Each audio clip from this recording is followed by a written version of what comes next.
Snakebite, Chapter 11. Lead the Way. A miniature green pine tree danced as it dangled from the rear-view mirror of Mo's race car ride home. Mo lay coiled on the warm leather of the bucket seat, staring sleepily as it twisted and twirled. He flickered his tongue. "That little tree smells like frangipani flowers," he said to himself. He was taken back to the roof of the shed back home, thinking of the times he chatted to Ray and Leah. "I can't wait to tell them about my adventure," he smiled. Mo tucked his head under his tail and tried to imagine the new snakes he would meet around Australia. Would they all be as big as Madame Guadar, or bigger? Do they all have venom too? If there are ocean snakes, how do they swim, and what do they eat? He began to drift into a deep sleep. The truck rumbled and rattled. It clinked and it clanked. Mo slept and slept all through the day, through the night, and through the next day. He was having a pleasant dream. He was swimming with whales in Bilia, the ocean of the Australian Bight. Bubbles tickled and teased him. Suddenly the whales morphed into mice, dancing on the seed bucket back home in the shed. They were wearing frangipani necklaces, sticking their little tongues out at him.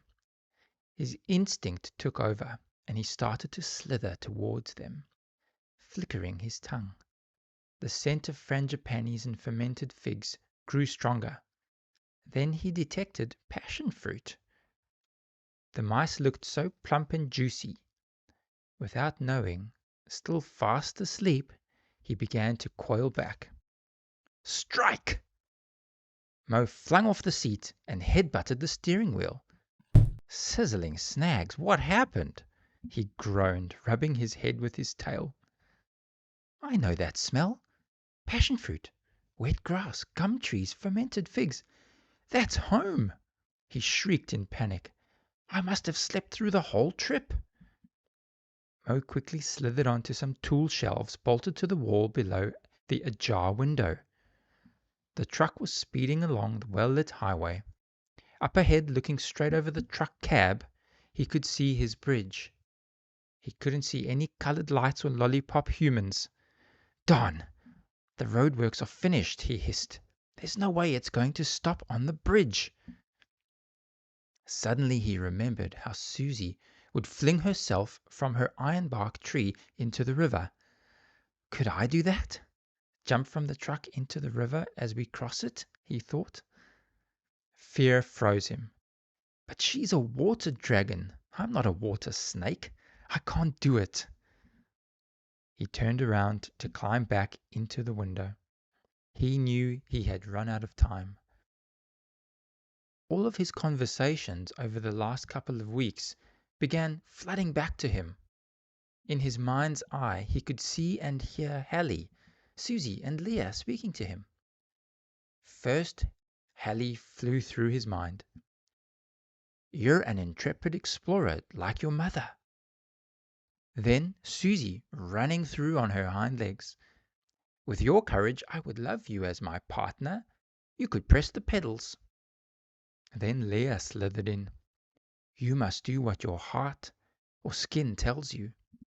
He grinned, glanced back at his newest golden scale, and thought of his new friends. What had Nully and Madame Guadar said to him? Nully ran into his mind's eye. "You little ripper, you've come so far. Thank you for helping me face my fears, fella." Finally, Madame Guadar showed up. "You have shown great bravery and kindness coming to see me."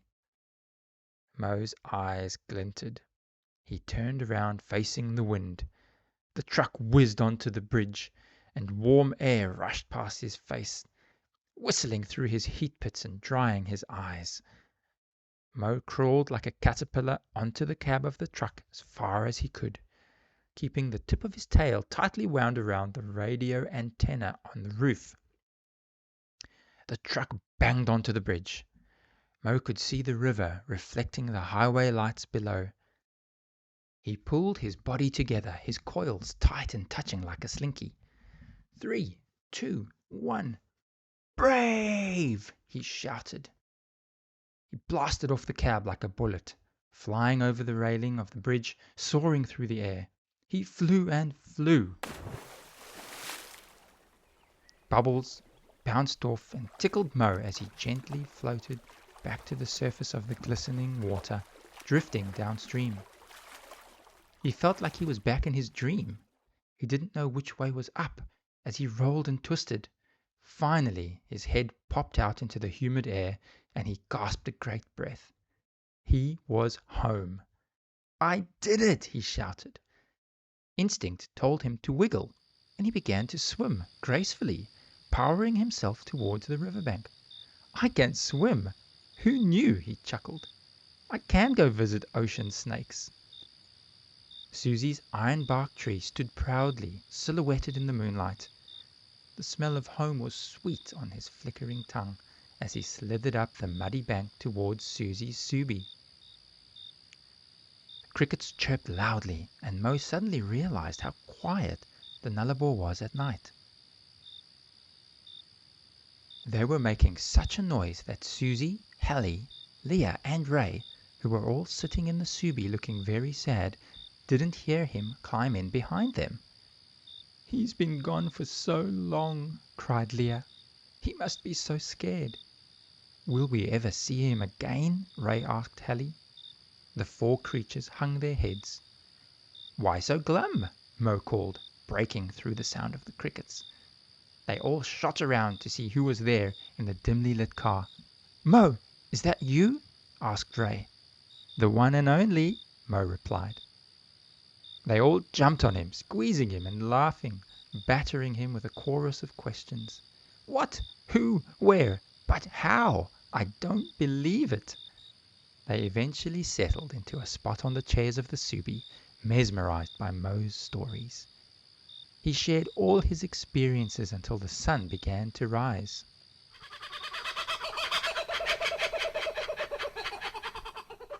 Hallie began to cackle without warning, signaling the dawn of the new day.